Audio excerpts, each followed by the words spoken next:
The season's still young and all eyes are still on Jackson Arnold.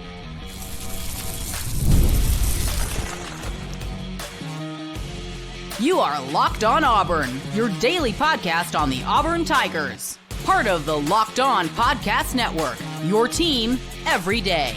Yes, welcome on into Locked On Auburn, your daily Auburn Tigers podcast. I'm your host, Zac Blackerby, and thank you so much for making Locked On Auburn your first listen every single day. Went on the Portal podcast with our buddy, Brian Smith. He wanted to talk about Jackson Arnold among the transfer portal quarterbacks. Here's that conversation. Zac Blackerby, how you doing today, sir? Fine. It's been a week. It's been a week already, Brian.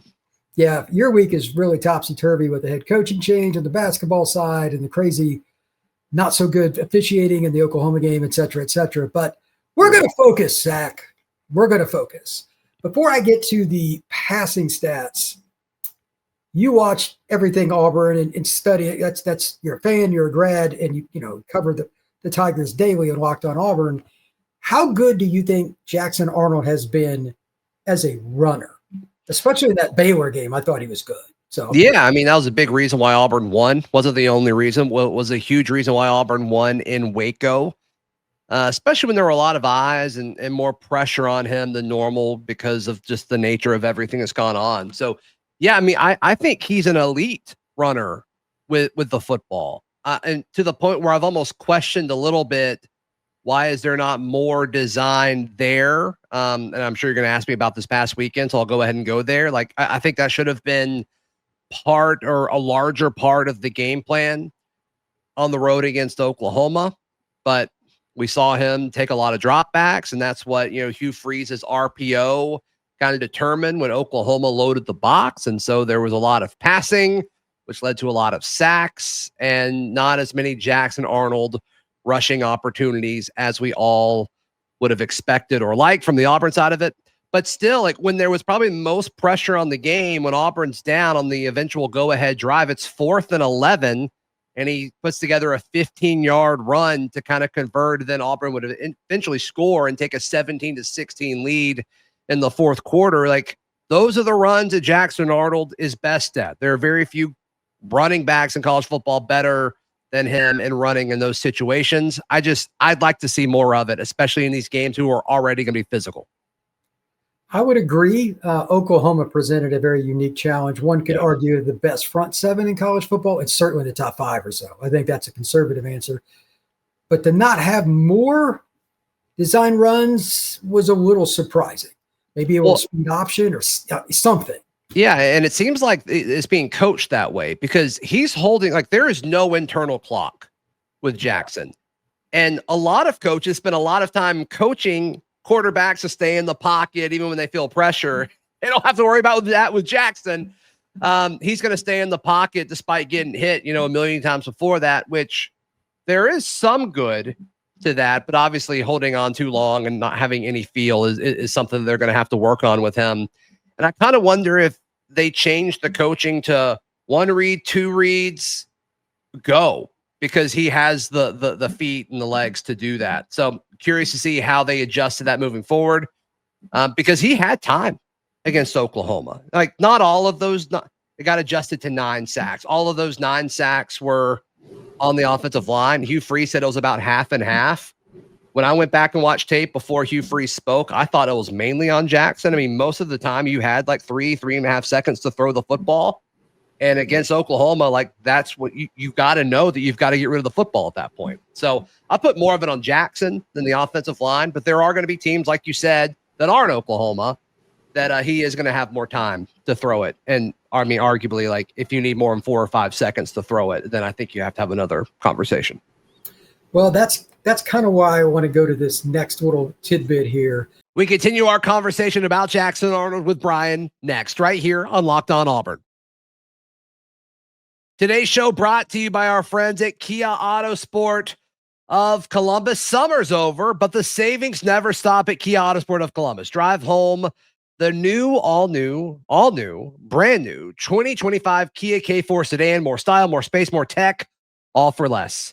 You can also grab the last remaining 2025 Kia Sorento models with available 0% APR for 48 months. And don't forget, all new Kias come with tires for life and a lifetime powertrain warranty. You're already saving when you go to Kia Autosport Columbus. But if you talk to your sales associate and say, hey, I listen to Locked On Auburn, they're going to take off $500 off any new Kia. So just ask your sales associate about that. That's Kia Autosport of Columbus, or visit KiaAutosport.com to browse their full inventory and start saving today. Today's show also brought to you by our friends at Monarch Money. Most people can't name all of their financial accounts or investments or properties because there's a lot. It's kind of all over the place. If you've worked for multiple employers, you've got 401ks all over the place, different investment portfolios, all of that.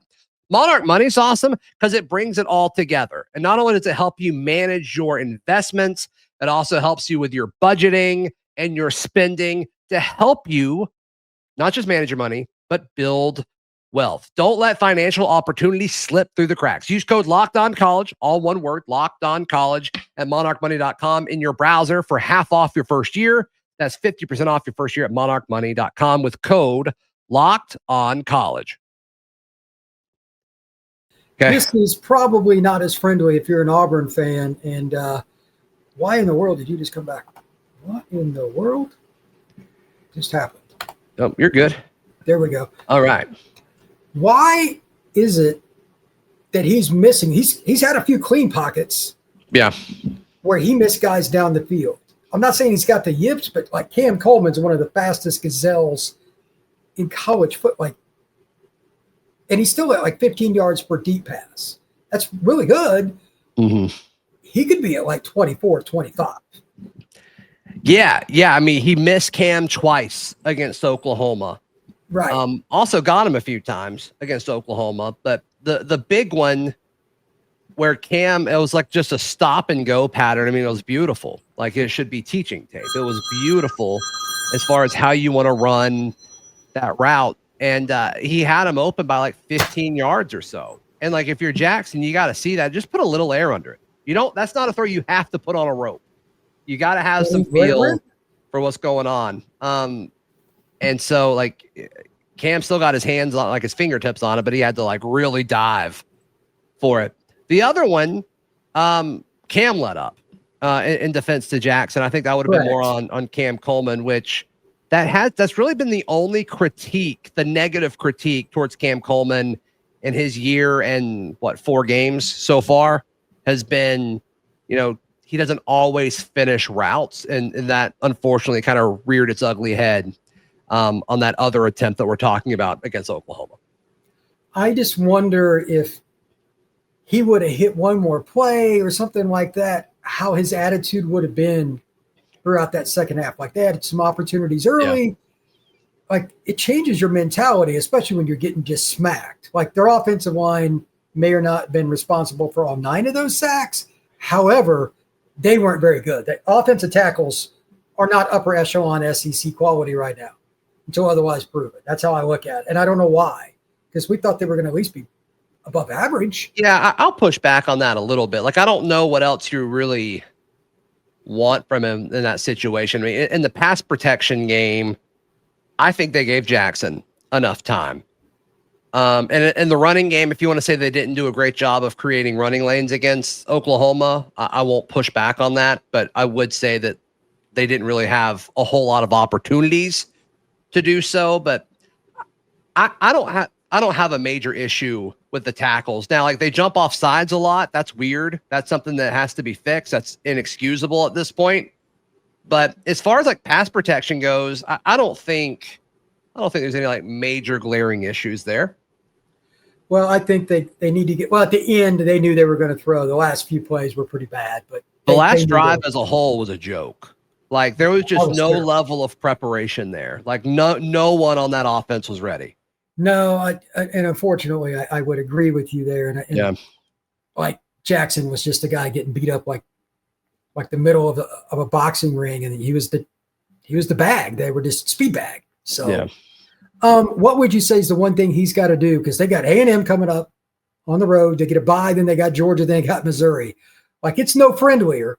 What is the one thing you would change with him besides the obvious, just getting out of the pocket or speeding up his clock? Anything else? Yeah, I mean, obviously throwing with anticipation will be big. You went out and got all these massive mega receivers, and you're not really throwing to them and like, hey, go get it type situations. And that's, Right. I mean, Cam Coleman is a cheat code because you can still throw to him when he's covered as a bailout. And that hasn't really been a thing yet. Jackson's so afraid to turn the ball over.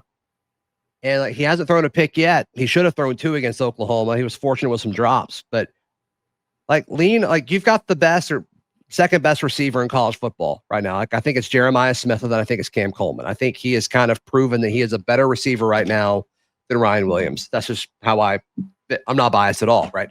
So I think using those guys and Eric Singleton, just trusting them. And it sounds like that's what Hugh Freeze is continuing to tell him over and over and over again. He kind of hinted at that at his presser earlier this week. So yeah, use these elite receivers that Auburn got for you. Use them. Yeah, that's my biggest thing. I agree with you, Zach. Thank you very much for coming on. Tell everybody where they can find your work, my friend. Yeah, Locked On Auburn available. However you're checking out the portal, you can check out Locked On Auburn as well. Thank you very much, sir. Good stuff from Brian. If you're watching on YouTube, please go to the portal and subscribe there. His channel is growing, and it's just going to pick up as more coaches get let go and guys enter the portal. And of course, if you're tuned in on audio, go subscribe to the portal. The audio product is growing a ton as well. Give Brian some love. He does a great job helping me with Auburn recruiting and all of that. So please, please, please, please give him some love. We'll see you next time. This has been Locked On Auburn.